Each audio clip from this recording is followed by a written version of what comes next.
সরকারের হর ঘর তিরঙ্গা কর্মসূচিকে সফল করতে বুধবার কাছাড় জেলা পুলিশ বিভাগের সৌজন্যে শিলচরে এক বিশাল বাইক র্যালির আয়োজন করা হয়।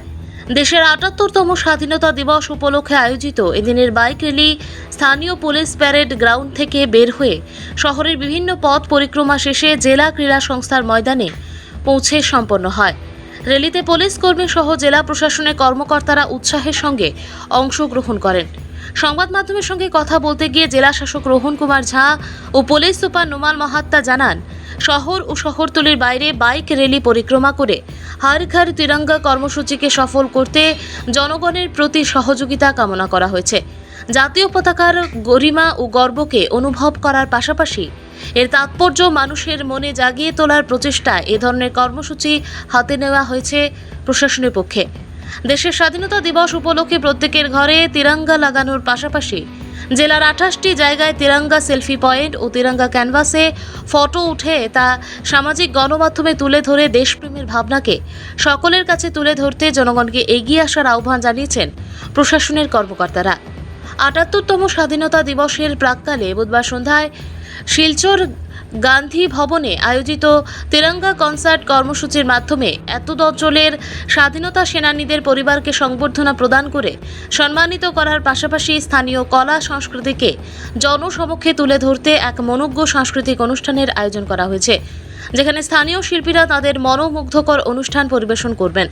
অনুষ্ঠানে সকলের উপস্থিতি ও সহযোগিতা কামনা করে ১৫ই আগস্ট দেশের ৭৮তম স্বাধীনতা দিবসকে সফল ও সার্থক করে তুলতে সকলের সহযোগিতা কামনা করেছেন জেলা পুলিশ সুপার সহ স্থানীয় প্রশাসন।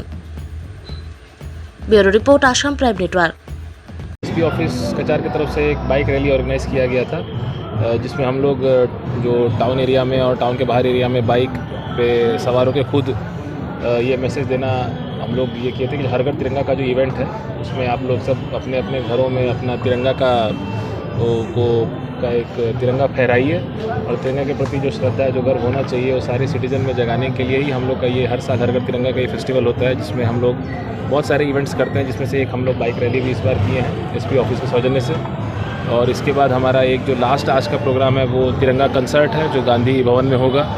आप लोग सबसे अनुरोध है उसमें आए। उसमें हम रहेंगे, एसपी साहब रहेंगे, हमारे ऑनरेबल एमएलएज रहेंगे और हमारे जो फ्रीडम फाइटर्स हैं उनके फैमिली मेम्बर्स और लोकतंत्र सेनानी, उनको हम फेलिसिटेट करेंगे।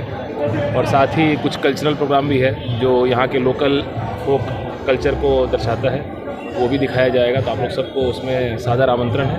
Thank you.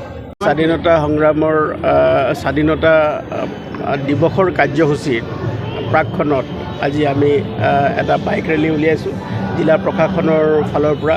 আপোনালোকে দেখিছে যে মাননীয় DC মহোদয়েও নিজৰ বাইক চলাই আৰু আমি লগতে থাকি আমি এই হৰ ঘৰ তিৰংগা যি কাৰ্যসূচী, এই কাৰ্যসূচী আমি পালন কৰিছোঁ। আৰু ইয়াৰ যোগেদি সকলো ৰাইজক এটা মেছেজ দিব বিচৰা হৈছে যে প্ৰতিজন ঘৰতে তেওঁলোকে নিজৰ তিনিবৰণীয়া জাতীয় পতাকা তেওঁলোকে উত্তোলন কৰক আৰু এই স্বাধীনতা তেওঁলোকে চেলিব্ৰেট কৰক, মানে উদযাপন কৰক। গতিকে আমি সকলো ৰাইজৰ এটা উৎসাহ আৰু উদ্দীপনা আমি দেখিছোঁ। তেওঁলোকে এই স্বাধীনতা দিৱসটো উদযাপন কৰিবলৈ তেওঁলোকে বৃহৎ সংখ্যক লোক আগবাঢ়ি আহিছে। আৰু তাৰ লগতে আজি গোটেই জিলাখনৰ যিটো সামগ্ৰিক নিৰাপত্তা জড়িত যে দিশ আছে আমি চোৱা চিতা কৰিছোঁ। আমাৰ সীমান্তৱৰ্তী ইণ্টাৰনেশ্যনেল বৰ্ডাৰ আছে, আমি তাতো চোৱা চিতা কৰিছোঁ। আন্তঃৰাজ্যিক বৰ্ডাৰ আছে, তাতো আমি চোৱা চিতা কৰিছোঁ।